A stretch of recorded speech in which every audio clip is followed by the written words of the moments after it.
আসসালামু আলাইকুম, সবাইকে স্বাগতম। চাকরি থেকে বরখাস্ত এবং সাময়িক বরখাস্তের মধ্যে পার্থক্য লিখো। প্রশ্নটি যদি বিভাগীয় পরীক্ষায় আসে তাহলে কীভাবে লিখবো, তাই না? তো প্রথমে এই যে চাকরি থেকে বরখাস্তকরণ হচ্ছে একটি গুরুদণ্ড, মানে একটি বড় বড় শাস্তি, তাই না? আর সাময়িক বরখাস্ত প্রকৃতপক্ষে কোনো শাস্তি নয়, সাময়িক সময়ের জন্য বরখাস্ত থাকে, পরবর্তীতে আবার মানে নির্দোষ হলে তিনি আবার ফিরে সব কিছু পায়। 2 নম্বরে লিখতে পারি সরকারি কর্মচারী শৃঙ্খলা ও আপিল বিধিমালা 2018 এর বিধি 4(3) ডিতে বরখাস্ত সম্পর্কে বলা হয়েছে। 4(3) ডিতে বরখাস্ত সম্পর্কে বলা হয়েছে। অন্যদিকে ওই একই বিধিমালার বিধি 12-তে সাময়িক বরখাস্ত সম্পর্কে বলা হয়েছে। বিধিগুলো মনে রাখার চেষ্টা করব, কারণ বিধি না লিখলে মার্কস ভালো পাওয়া যায়। এরপরে এই যে কারণে বরখাস্ত হয়ে থাকে সেগুলি আমরা যদি লক্ষ্য করি তাহলে লক্ষ্য করে দেখতে পাই যে অদক্ষ হন, দক্ষতা হারান, দক্ষতা পুনরায় অর্জনের সম্ভাবনা যদি না থাকে, অসদাচরণের দায়ে যদি দূষিত হন, ডিজার্শনের দায়ে যদি দূষিত হন, দুর্নীতিপরায়ণ হন বা দুর্নীতির অভিযোগে বিশেষ করে অভিযুক্ত হন, নাশকতামূলক কর্মকাণ্ডে লিপ্ত হন, এই কারণে এই বরখাস্ত করা হয়। অন্যদিকে কোনো সরকারি কর্মচারীর বিরুদ্ধে আনীত অভিযোগ প্রমাণিত হওয়ার পূর্বে বিভাগীয় মামলা সুষ্ঠুভাবে নিষ্পত্তির জন্য সাময়িক বরখাস্তের আদেশ জারি করা হয়। অর্থাৎ বিভাগীয় মামলা যাতে সুষ্ঠুভাবে নিষ্পত্তি হয়, প্রভাব খাটাতে না পারে অভিযুক্ত ব্যক্তি, সেজন্যই এই সাময়িক বরখাস্ত হয়ে থাকে। আচ্ছা, এবার আসি 4 নম্বরে। কোনো সরকারি কর্মচারী চাকরি থেকে বরখাস্ত হলে তিনি পুনরায় কোনো সরকারি চাকরিতে নিয়োগযোগ্য হবেন না। বরখাস্ত হলে কিন্তু তিনি আর কোনো জায়গায় আবেদন করতে পারবেন না। কিন্তু কোনো সরকারি কর্মচারী যদি সাময়িক বরখাস্ত হয় তিনি পুনরায় সরকারি চাকরিতে নিয়োগযোগ্য হবেন এবং নিরপরাধ হলে এই চাকরিতে আবার ফিরে আসতে পারবেন। চাকরি থেকে বরখাস্তকৃত সরকারি বেতনাদি চাকরিচ্যুত ব্যক্তির তারিখ থেকে বন্ধ হয়ে যায়। অর্থাৎ বরখাস্ত হলে পরে যেদিন বরখাস্ত হলো ওই দিন থেকে বেতন আর পাবে না, সব কিছু বন্ধ। অন্যদিকে চাকরি থেকে সাময়িক বরখাস্ত হলে এই কর্মচারীর বেতনাদি সাময়িক বরখাস্ত তারিখ থেকে বন্ধ হয় না। তবে এখানে একটা কথা আছে, ভ্রমণ ভাতা, যাতায়াত ভাতা, আপ্যায়ন ভাতা এগুলি কিছুটা সুবিধা সংকুচিত করা হয় এবং এখানে খোরপোশ ভাতা আকারে তিনি মূল বেতনের নির্দিষ্ট অংশ পান নিয়ম অনুযায়ী।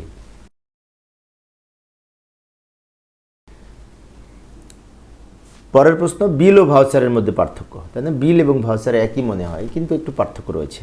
যদি পরীক্ষায় আসে কীভাবে লিখব? প্রথমে বিল, কোনো কার্য সম্পাদন বা সেবা কার্য সম্পাদনের সমাধানের পর পাওনা পরিশোধ করার জন্য প্রয়োজনীয় বিভিন্ন যে সমস্ত দলিলপত্রাদি দাখিল করতে হয়। যেমন আমি এই যে এবার এই পরীক্ষা কমিটির দায়িত্বে ছিলাম, এইচএসসি পরীক্ষা কমিটির দায়িত্বে থাকাকালীন সময় আমাকে পরীক্ষা শেষে বলা হলো বিল সাবমিট করবেন। বিল সাবমিট করার সময় কিন্তু অনেকগুলো ভাউচার, অন্যান্য প্রমাণপত্র সব কিছু মিলাই অনেকগুলো পেজ একসাথে সাবমিট করি, এটা হচ্ছে বিল। সেজন্য বলা হচ্ছে যে কোনো কার্য সম্পাদনের পর বা সেবামূলক কার্য সমাধানের পর পাওনা পরিশোধের জন্য যে প্রমাণপত্র সহ দলিল দাখিল করতে হয়, দলিলপত্র একত্রে দাখিল করতে হয়, এটি বিল বলে। অন্যদিকে যখন কোনো বিল বা চেক পরিশোধিত হয় সেটিকে ভাউচারে পরিণত করা হয়। অর্থাৎ কোনো কিছু পরিশোধ করলেই তার প্রমাণপত্র হিসেবে ভাউচার পাওয়া যায়। ভাউচার মানে প্রমাণপত্র। এবার আসি কোন বিধিতে কোনটি বলা আছে।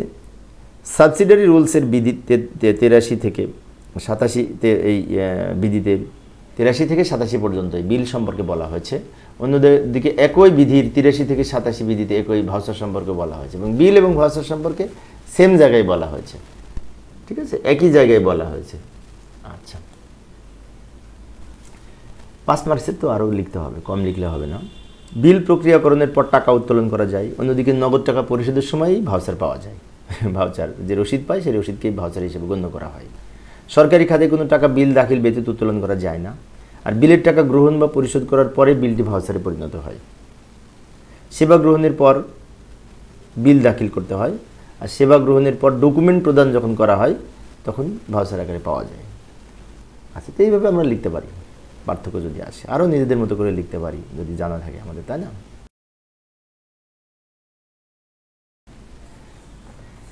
পরবর্তী প্রশ্ন বলছে চাকরি থেকে বরখাস্ত এবং চাকরি থেকে অপসারণ এর মধ্যে পার্থক্য লেখো। এই দুটো প্রশ্ন কিন্তু প্রায় কাছাকাছি, একটু পার্থক্য আছে, কাছাকাছি প্রায়, ঠিক আছে।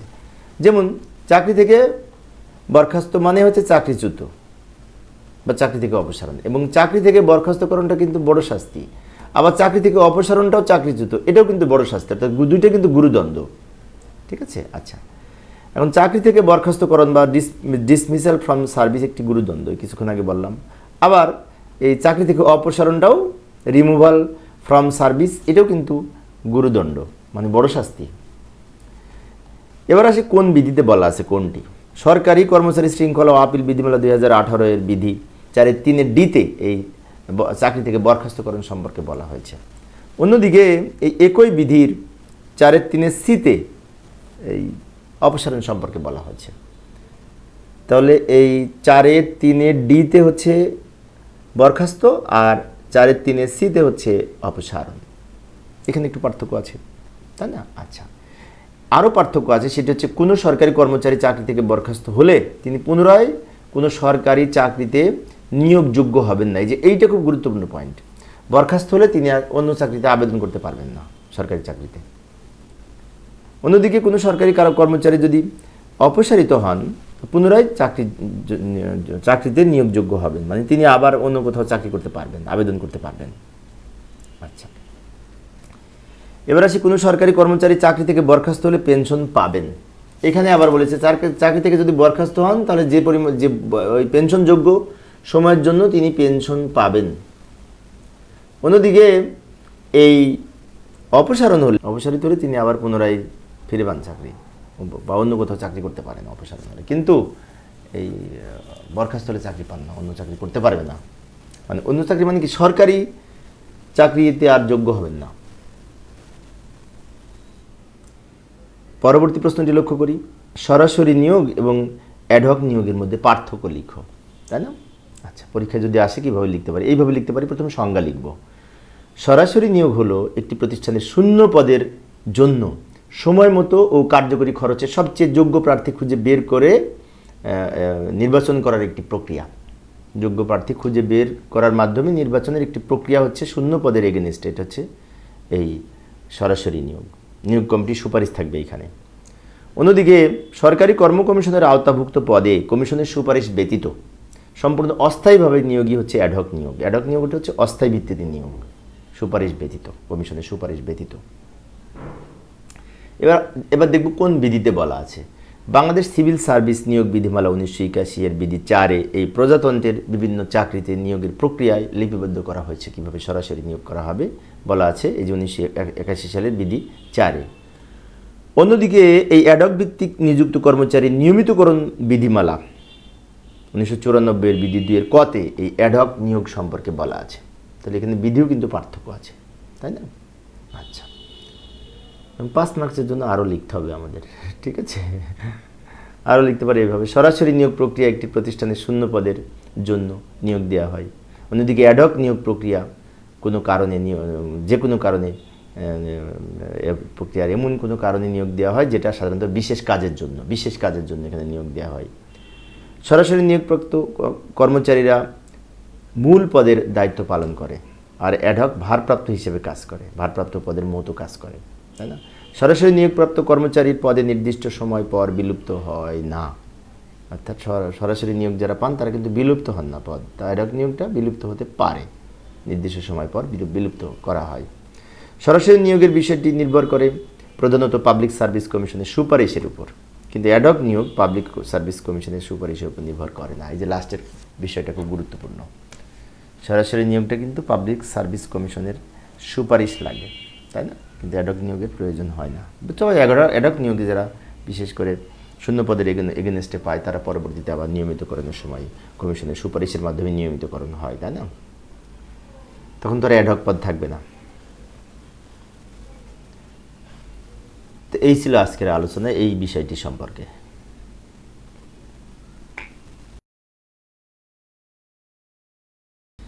নিয়ন্ত্রণকারী কর্তৃপক্ষ এবং নিয়োগকারী কর্তৃপক্ষের মধ্যে পার্থক্য লিখো। নিয়োগকারী কর্তৃপক্ষ এবং নিয়ন্ত্রণকারী কর্তৃপক্ষের মধ্যে পার্থক্য, এই প্রশ্নটি বেশ কয়েকবার এসেছে। তো আমাদের এইভাবে লিখতে পারি পার্থক্যটা। প্রথমে এই যে নিয়োগকারী কর্তৃপক্ষকে সেটা লিখব, তারপর নিয়ন্ত্রণকারী কর্তৃপক্ষ কারা সেটাও আমরা জানবো। প্রথমে 1 নম্বরে লিখলাম, কি লিখতে পারি? কোনো পদে নিয়োগদানের ক্ষমতাপ্রাপ্ত কর্তৃপক্ষ হচ্ছে নিয়োগকারী কর্তৃপক্ষ। যেমন আমাদের এই যে নিয়োগকারী কর্তৃপক্ষ হচ্ছে রাষ্ট্রপতি, তাই না? আচ্ছা, অন্যদিকে নিয়ন্ত্রণকারী কর্তৃপক্ষ বলতে কোনো একটি নির্দিষ্ট সরকারি কর্মচারী বা কোনো নির্দিষ্ট শ্রেণীর সরকারি কর্মচারীদের জন্য ভ্রমণ ভাতার উদ্দেশ্যে নিয়ন্ত্রণকারী কর্তৃপক্ষ হিসেবে সরকার কর্তৃক ঘোষিত কর্তৃপক্ষকে বোঝায়। এইখানে কিন্তু বিশেষ করে এই ভ্রমণ ভাতার সাথে একটি সম্পর্ক আছে, সেজন্য বলা হয়েছে সরকারি কর্মচারীদের জন্য ভ্রমণ ভাতার উদ্দেশ্যে নিয়ন্ত্রণকারী কর্তৃপক্ষ। এই যে এই কথাটা মনে রাখবো, ভ্রমণ ভাতার উদ্দেশ্যে নিয়ন্ত্রণকারী কর্তৃপক্ষ সরকার কর্তৃক ঘোষিত হয়, সেই সেই সেই কর্তৃপক্ষ হচ্ছে নিয়ন্ত্রণকারী কর্তৃপক্ষ। মানে আমি কোথায় যাচ্ছি, কি করছি না করছি, সে নিয়ন্ত্রণ করবে আমাকে, তাই না? আচ্ছা, এবার আসি কার্যবিধিমালা 1996 নিয়োগকারী কর্তৃপক্ষ সম্পর্কে বলা হয়েছে।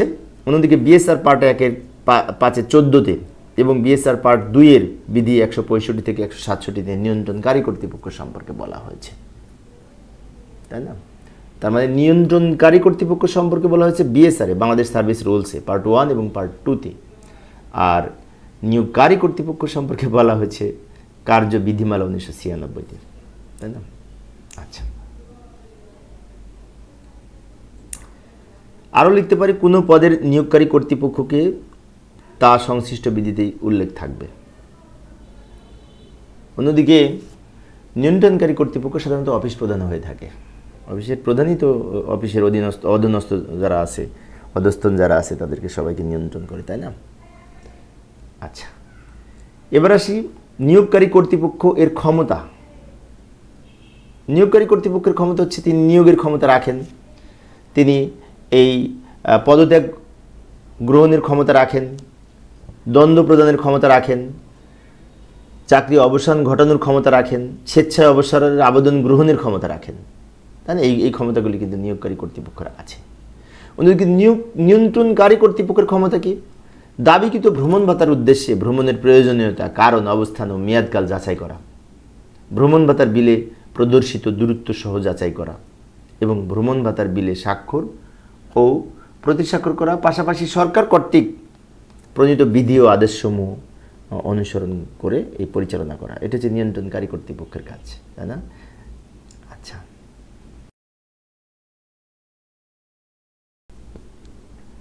পরবর্তী প্রশ্নটি লক্ষ্য করি, বিনা বেতনে ছুটি এবং অপ্রাপ্য ছুটির মধ্যে পার্থক্য লিখো। প্রশ্নটি যদি আসে বিভাগীয় পরীক্ষায় কীভাবে লিখবো, তাই না? তো এইভাবে লিখতে পারি, ছুটির মেয়াদ শেষ হওয়ার পরেও কোনো কর্মচারী কর্মে অনুপস্থিত থাকলে যে ছুটি প্রদান করা হয় তাকে বিনা বেতনে ছুটি বলে। অর্থাৎ বিনা বেতনে ছুটি হচ্ছে ছুটির মেয়াদ শেষ, কিন্তু তার বিশেষ প্রয়োজনে আরও ছুটি লাগবে, তখন অনুমতি যদি অনুমতি দেয় তাহলে সে বিনা বেতনে ছুটিতে থাকতে পারে, এ কথা বলছে।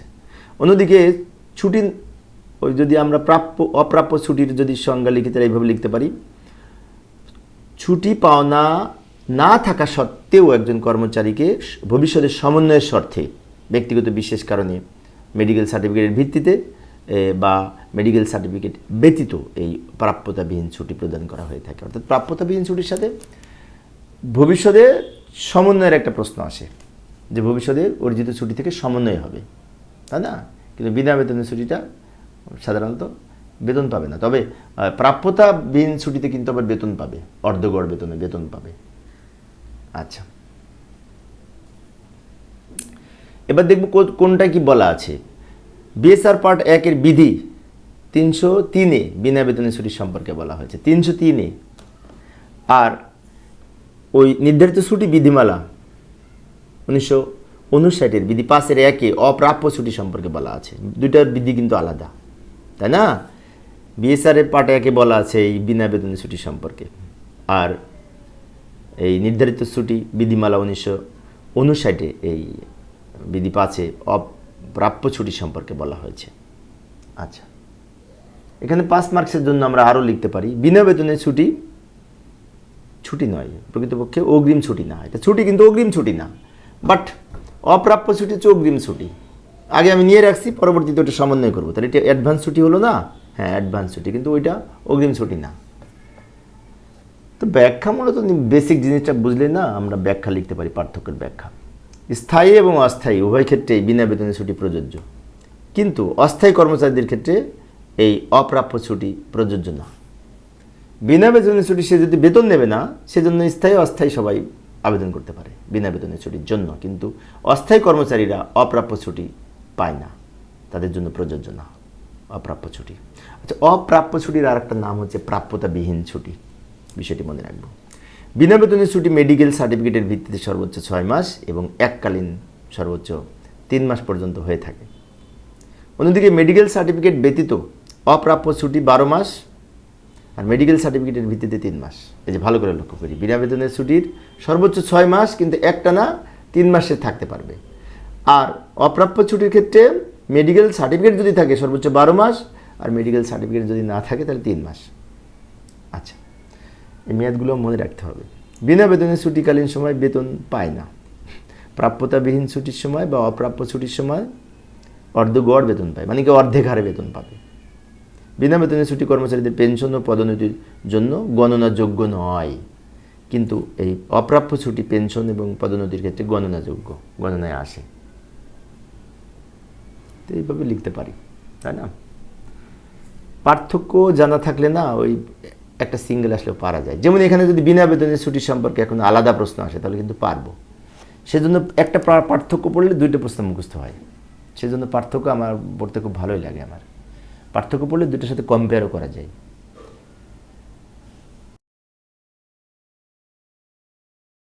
পরবর্তী প্রশ্নটি হচ্ছে অপ্রাপ্য ছুটি বা প্রাপ্যতাবিহীন ছুটি এবং অসাধারণ ছুটির মধ্যে পার্থক্য কি, তাই না?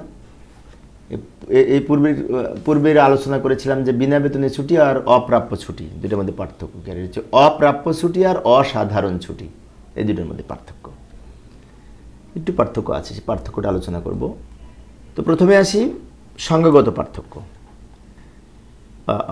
অপ্রাপ্য ছুটি কাকে বলে? ছুটি পাওনা না থাকা সত্ত্বেও স্থায়ী কর্মচারীকে, এই যে স্থায়ী কর্মচারী বলা হয়েছে, স্থায়ী কর্মচারীকে ভবিষ্যতের সমন্বয়ের উদ্দেশ্যে মেডিকেল সার্টিফিকেটের ভিত্তিতে বা মেডিকেল সার্টিফিকেট ব্যতীত যে ছুটি প্রদান করা হয় তাকে প্রাপ্যতাবিহীন ছুটি বলে। আচ্ছা, প্রাপ্যতাবিহীন ছুটির সাথে কিন্তু ওই যে আমি হলুদ কালার করে রেখেছি, ভবিষ্যতের সমন্বয়ের শর্তে, মানে ভবিষ্যতে সমন্বয় করবে এই ছুটি, অগ্রিম ছুটিও বলা হয় এটাকে। অন্যদিকে অসাধারণ ছুটি হচ্ছে ছুটিকালীন সময় বেতন নয় এরকম যে কোনো সরকারি কর্মচারী বিশেষ ব্যবস্থার ছুটি দেওয়া যেতে পারে। অর্থাৎ ছুটির যদি প্রয়োজন হয় বিশেষ কারণে, তাহলে বিনা বেতনে যদি ছুটিতে যায় সেটাকে অসাধারণ ছুটি বলা হয়। বিনা বেতনে, কিন্তু বেতন পাবে না অসাধারণ ছুটিতে। আচ্ছা, এবার কোনটা কোন বিধিতে বলা আছে? নির্ধারিত ছুটি বিধিমালা 1959-এর 5-1 অপ্রাপ্য ছুটি বা প্রাপ্যতাবিহীন ছুটি সম্পর্কে বলা হয়েছে। অন্যদিকে নির্ধারিত ছুটি বিধিমালা 1959-এর বিধি 9(3) অসাধারণ ছুটির সম্পর্কে বলা আছে। তাহলে দুটো কিন্তু একই বিধিতে বলেছে, দুইটা একই বিধিতে বলেছে। তবে একটা কথা, যে বিনা বেতনের ছুটি কিন্তু সেটা আবার বলেছে বিএসআর পার্ট 1-এর 303-এ, তাই না? বিনা বেতনের ছুটিটা। আচ্ছা, অপ্রাপ্য ছুটি বা প্রাপ্যতাবিহীন ছুটিটা অগ্রিম ছুটির মতো, কিন্তু অসাধারণ ছুটিটা অগ্রিম ছুটি নয়। অসাধারণ ছুটি অগ্রিম ছুটি নয়। এবং অস্থায়ী কর্মচারীদের ক্ষেত্রে এই অপ্রাপ্য ছুটি বা প্রাপ্যতাবিহীন ছুটি প্রযোজ্য নয়। যারা অস্থায়ী কর্মচারী তাদেরকে কিন্তু অপ্রাপ্য ছুটি দেওয়া হয় না, কিন্তু এই স্থায়ী এবং অস্থায়ী উভয় কর্মচারীদের ক্ষেত্রেই অসাধারণ ছুটি প্রযোজ্য। অসাধারণ ছুটিটা স্থায়ী কর্মচারী পায়, অস্থায়ী কর্মচারী পায়। যেমন পূর্বে আলোচনা করেছিলাম কি, যে বিনা বেতনের ছুটি কিন্তু স্থায়ী অস্থায়ী সবাই নিতে পারে, তাই না? কিন্তু অপ্রাপ্য ছুটি সেটি স্থায়ী ছাড়া পায় না। এটাও পার্থক্যতে লিখতে পারি আমরা। মেডিকেল সার্টিফিকেটের ভিত্তিতে প্রাপ্যতাবিহীন ছুটি সর্বোচ্চ 12 মাস এবং সার্টিফিকেট ব্যতীত 3 মাস। অন্যদিকে এই অসাধারণ ছুটি হচ্ছে মেডিকেল সার্টিফিকেটের ভিত্তিতে 6 মাস, এককালীন সর্বোচ্চ 3 মাস। অপ্রাপ্য ছুটি অর্ধগড়ে বেতন পান, আর অসাধারণ ছুটি বেতন পান না, বিনা বেতনে ছুটি, মানে ছুটিতে থাকলে তিনি বেতন পাবেন না, তাই না? তো এইভাবেই তো আমরা লিখতে পারি মোটামুটি। আরেকটি বিষয় লিখতে পারি যে এই প্রাপ্যতাবিহীন ছুটি বা অপ্রাপ্য ছুটি পেনশনের সময় বা পদোন্নতির সময় কিন্তু গণনাযোগ্য। অন্যদিকে অসাধারণ ছুটি গণনাযোগ্য নয়, কাউন্টে আসে না অসাধারণ ছুটি। অসাধারণ ছুটি বাদ দেওয়া হয়, কিন্তু গণনা মানে হিসেবের মধ্যে ধরা হয় না। সেই জন্য অসাধারণ ছুটি যদি ওর মধ্যে থাকে সেটা আবার বাদ দেওয়া হয়। তো এইভাবে আমরা লিখতে পারি, তাই না, পার্থক্য। পার্থক্য পড়লে একটা সুবিধা হয়ে যে ইতিপূর্বে বলেছি আমি, একটা পার্থক্য পড়লে দুইটা প্রশ্ন মনে থাকে, সেজন্য পার্থক্য পড়ে আমার বেশি মনে থাকে, তাই বারবার পার্থক্য আমি পড়ার চেষ্টা করি। পরের প্রশ্নটি লক্ষ্য করি, অক্ষমতাজনিত পেনশন এবং ক্ষতিপূরণ পেনশনের মধ্যে পার্থক্য লিখো। এই প্রশ্নটা যদি আসে পরীক্ষায় এইভাবে লিখতে পারি। প্রথমে আসে অক্ষমতাজনিত পেনশন কাকে বলে। শারীরিক বা মানসিক বৈকল্যের কারণে কোনো কর্মচারী যে চাকরিতে নিয়োজিত আছেন উক্ত চাকরির জন্য মেডিকেল বোর্ড কর্তৃক স্থায়ীভাবে অক্ষম ঘোষিত হয়ে চাকরি থেকে অবসর গ্রহণ করলে তার কৃত পেনশনযোগ্য চাকরির জন্য যে পেনশন দেওয়া হয় তাকে অক্ষমতাজনিত পেনশন বলে।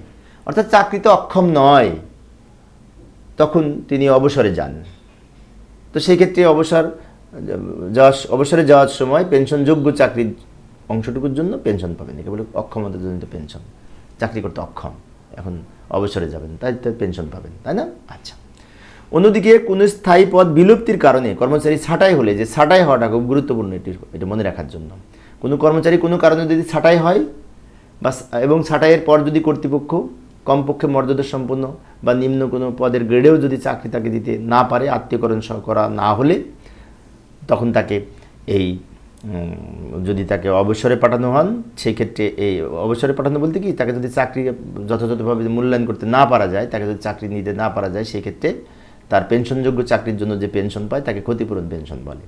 ক্ষতিপূরণ পেনশনটা হচ্ছে যে কোনো পদ স্থায়ী পদ বিলুপ্তি বা ছাঁটাই হলে, ছাঁটাইয়ের পর কর্তৃপক্ষ কমপক্ষে মর্যাদা সম্পন্ন অথবা নিম্ন গ্রেডের কোনো পদে নিয়োগ বা আত্মীয়করণ করা না হলে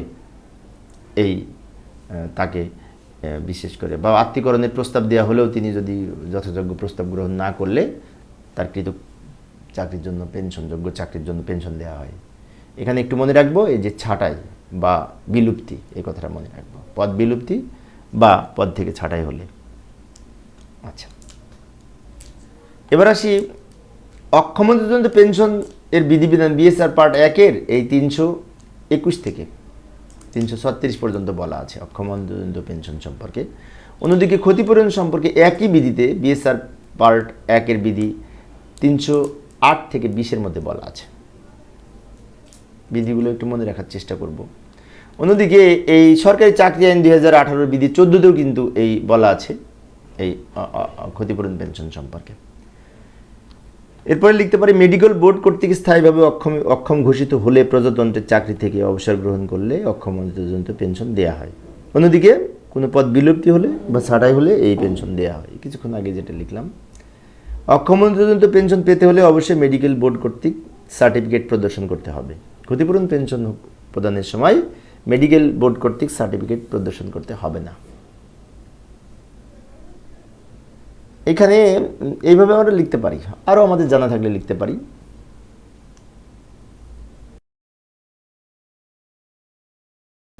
পরের প্রশ্নটি বলেছে, রুলস অফ বিজনেস এবং অ্যালোকেশন অফ বিজনেসের মধ্যে পার্থক্য লিখো। প্রশ্নটি না এই বেশ কয়েকবার এসেছে, রুলস অফ বিজনেস এবং অ্যালোকেশন অফ বিজনেস, তাই না? আচ্ছা, দারুণ প্রশ্ন। রুলস অফ বিজনেস হলো সরকারের কার্যাবলী বন্টন এবং পরিচালনার জন্য প্রণীত বিধি। সরকারের বিভিন্ন কার্যাবলী বন্টন এবং সেগুলো কিভাবে পরিচালনা করবে তার জন্য বিধিটা হচ্ছে রুলস অফ বিজনেস। আচ্ছা, অন্যদিকে প্রত্যেক মন্ত্রণালয় বা বিভাগের উপর অর্পিত দায়িত্ব সম্পাদনের নিমিত্তে তফসিল 1-এ, এই যে তফসিল 1-এ বর্ণিত, অর্থাৎ এই রুলস অফ বিজনেসের তফসিল 1-এ বর্ণিত পুস্তিকার মাধ্যমে নির্দেশনা অনুযায়ী এই কার্যবিধিমালার আলোকে যখন কার্য বন্টন করা হয় তাকে অ্যালোকেশন অফ বিজনেস বলে। অ্যালোকেশন অফ বিজনেস মানে রুলস অফ বিজনেস অনুযায়ী কাজ ভাগ করে দেওয়া, কোন ক্ষেত্রে কোন কাজ কে করবে, তাই না? ওই যে তফসিল 1-এ বর্ণিত পুস্তিকার মাধ্যমে এই কাজ বন্টন করা হয়। আচ্ছা, আরও লিখতে পারি, কারণ এটা তো 5 মার্কসের জন্য না, সেজন্য এখানে আরও লিখতে হবে, এত কম লিখলে হবে না। আরও লিখতে পারি, গণপ্রজাতন্ত্রী বাংলাদেশ সংবিধানের এই অনুচ্ছেদ 55(6)-এ রুলস অফ বিজনেস সম্পর্কে বলা হয়েছে এবং কার্যবিধিমালা 1996-এর বিধি 3-এ অ্যালোকেশন অফ বিজনেস সম্পর্কে বলা হয়েছে, মানে কার্য বন্টন সম্পর্কে বলা হয়েছে। আচ্ছা, তাহলে এটা কিন্তু এই 1996-এর যে কার্যবিধিমালা আছে এখানে অ্যালোকেশন সম্পর্কে বলা হয়েছে, আর সরাসরি সংবিধানেই কিন্তু এই রুলস অফ বিজনেস সম্পর্কে বলা হয়েছে, তাই না? আচ্ছা, এবার রুলস অফ বিজনেস এর বাংলা হচ্ছে কার্যবিধি মালা, আর অ্যালোকেশন অফ বিজনেসের বাংলা হচ্ছে কার্য বন্টন। এখন অনেকে আবার মনে করতে পারে এইটুকু লিখবো না, ব্যাখ্যা যেহেতু আমাদের করতে বলেছে যে পার্থক্য, তো আমরা তো লিখতেই পারি এটা, তাই না? লিখতে পারি, তো একটা পয়েন্ট বাড়বে। রুলস অফ বিজনেসের উদ্দেশ্য হচ্ছে সরকারি কার্যাবলী বন্টন এবং পরিচালনা সংক্রান্ত নির্দেশনা প্রদান। আর অ্যালোকেশন অফ বিজনেসের উদ্দেশ্য হচ্ছে সরকারি কার্যাবলী বন্টন করা। তাহলে একটা বন্টন করে আর একটা নির্দেশনা দেয়, এটা হচ্ছে পার্থক্য। রুলস অফ বিজনেসটা নির্দেশনা প্রদান করে, আর অ্যালোকেশন অফ বিজনেসটা বন্টন করা, কাজ ভাগ করা। মহামান্য রাষ্ট্রপতি রুলস অফ বিজনেস জারি করেন, অন্যদিকে মাননীয় প্রধানমন্ত্রী অ্যালোকেশন অফ বিজনেস জারি করেন। সরকার পরিচালনার জন্য বিভিন্ন মন্ত্রণালয়ের কিভাবে কাজ করবে তা বিধিবিধান হচ্ছে রুলস অফ বিজনেস। অন্যদিকে সরকারের কার্যাবলী বিভিন্ন মন্ত্রণালয়ের মধ্যে ভাগ করার বিধান হচ্ছে কার্য বন্টন বা অ্যালোকেশন অফ বিজনেস। এইভাবে লিখতে পারি, তাই না? পরীক্ষা যদি আসে, আরও আমাদের জানা থাকলে লিখবো ইনশাল্লাহ। আশা করি এখন সবাই পারবে।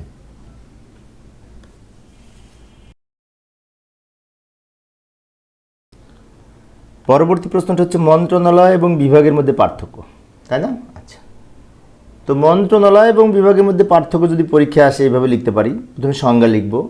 মন্ত্রণালয় বলতে মন্ত্রণালয় হিসেবে গঠিত বিভাগ বা বিভাগসমূহের সমষ্টিকে বোঝায়। মন্ত্রণালয় হিসেবে গঠিত বিভাগ, এটা খেয়াল রাখতে হবে, মন্ত্রণালয় হিসেবে গঠিত বিভাগ।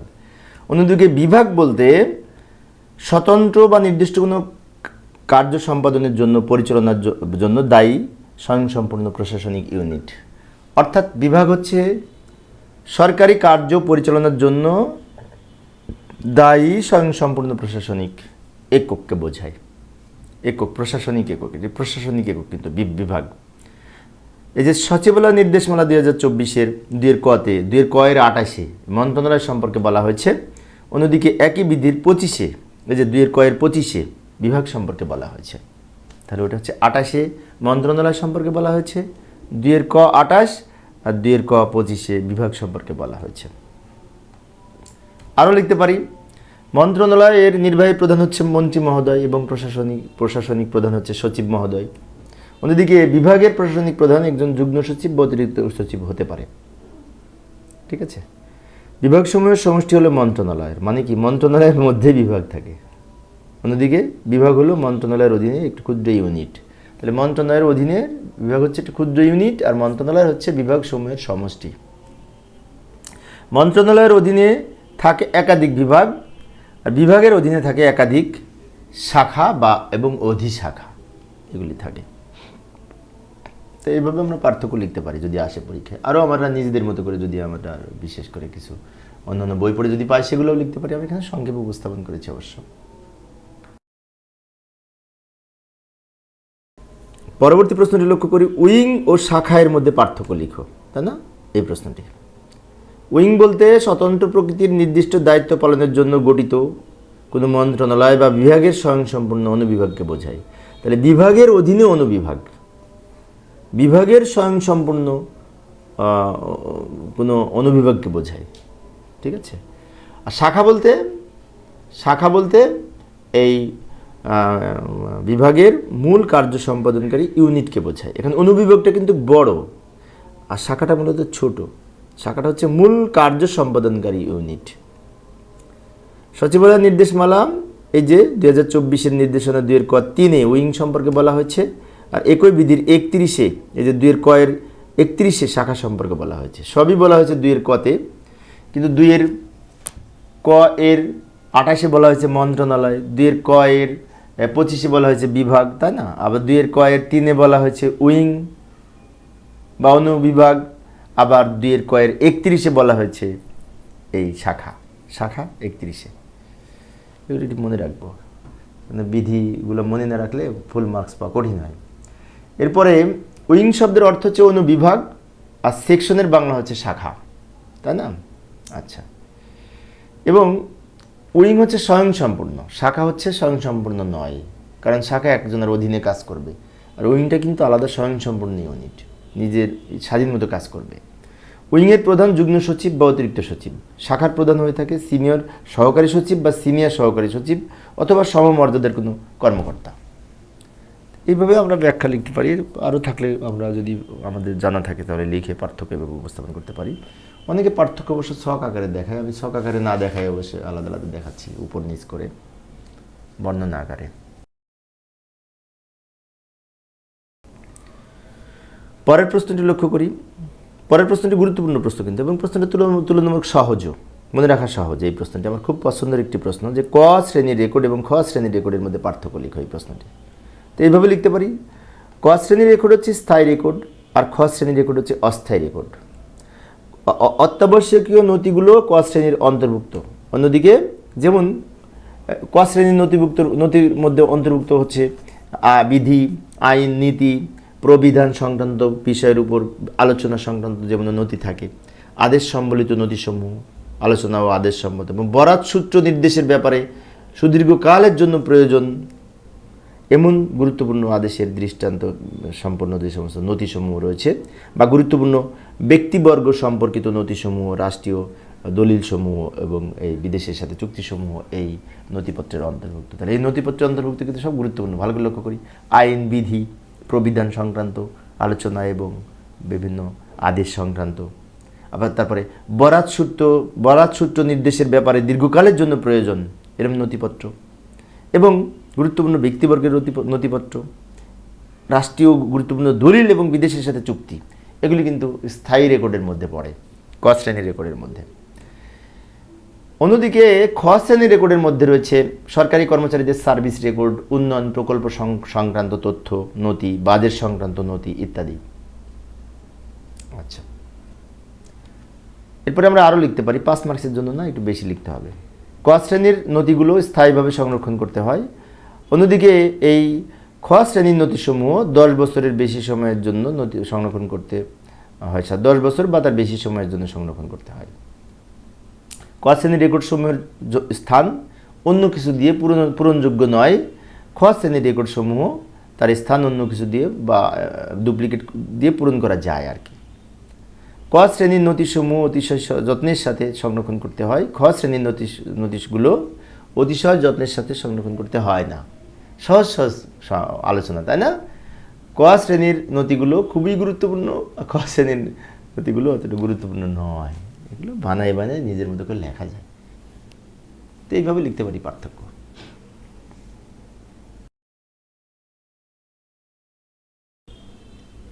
পরবর্তী প্রশ্নটি লক্ষ্য করি, টাইম স্কেল ও সিলেকশন গ্রেডের মধ্যে পার্থক্য লিখো। প্রশ্নটি এই প্রশাসনে 2বার এসেছিল, তাই না? আচ্ছা, তো টাইম স্কেলের সাথে তৃতীয় এবং চতুর্থ শ্রেণীর কর্মচারী যারা, তাদের সাথে সম্পর্কিত।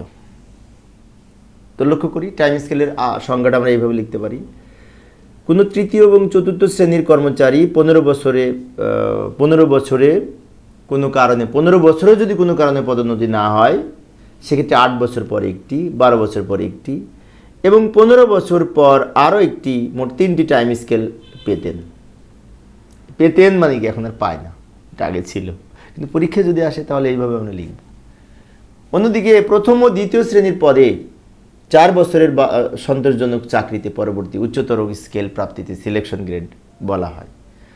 তাহলে সিলেকশন গ্রেডের সাথে প্রথম এবং দ্বিতীয় শ্রেণীর কর্মকর্তাদের জড়িত। বিএসআর পার্ট 1-এর বিধি 5-55-তে টাইম স্কেল সম্পর্কে বলা হয়েছে। অন্যদিকে চাকরি বিধিমালা, এই চাকরি ও কমিশন, বিশেষ করে বেতন ও চাকরি কমিশন যে 2009 আছে, এর অনুচ্ছেদ 9 সিলেকশন গ্রেড সম্পর্কে বলা হয়েছে, তাই না?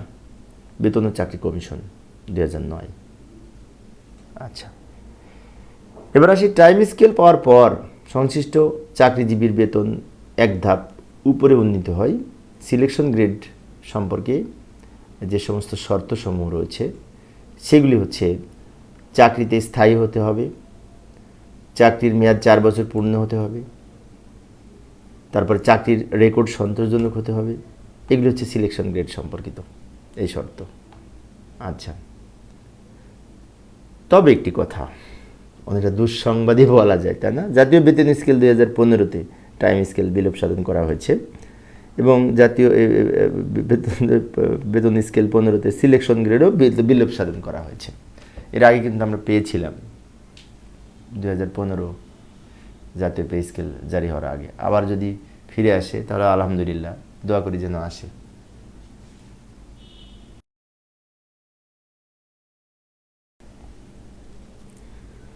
পরবর্তী প্রশ্নটি হচ্ছে গড় বেতনে অর্জিত ছুটি এবং অর্ধ গড় বেতনে অর্জিত ছুটির মধ্যে পার্থক্য লিখো, তাই না?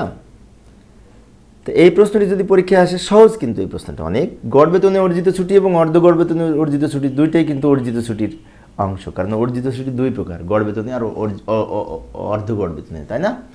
তো এইভাবে লিখতে পারি। ব্যাখ্যা যদি দিতে চাই পার্থক্যমূলক, 1 নাম্বার দিয়ে লিখব যে ছুটিকালে গড় বেতনের সমান বেতন প্রাপ্য তাকে এই গড় বেতনে অর্জিত ছুটি বলে। অন্যদিকে যে ছুটিকালে অর্ধ গড় বেতনের সমান ছুটিকালীন বেতন প্রাপ্য তাকে অর্ধ গড় বেতনের ছুটি বলা হয়। বিএসআর পার্ট 1 বিধি 145-এ অর্ধ গড় বেতন ছুটি সম্পর্কে বলা হয়েছে, আবার একই বিধিতে গড় বেতন ছুটি সম্পর্কেও বলা হয়েছে। দুইটা একই বিধিতে বলেছে, তাই না? অর্ধ গড় এবং গড়।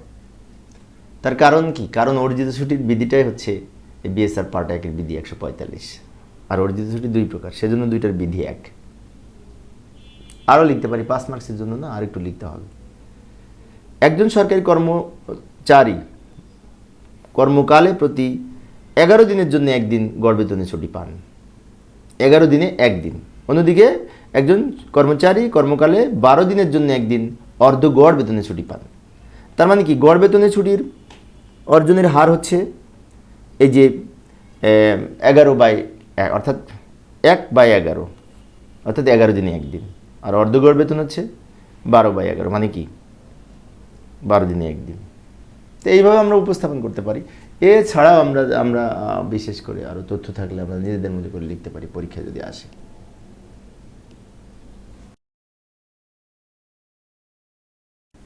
পরবর্তী প্রশ্নটি লক্ষ্য করি, বিধি ও প্রবিধানের মধ্যে পার্থক্য লিখো। প্রশ্নটি যদি পরীক্ষায় আসে কিভাবে লিখবো, তাই না?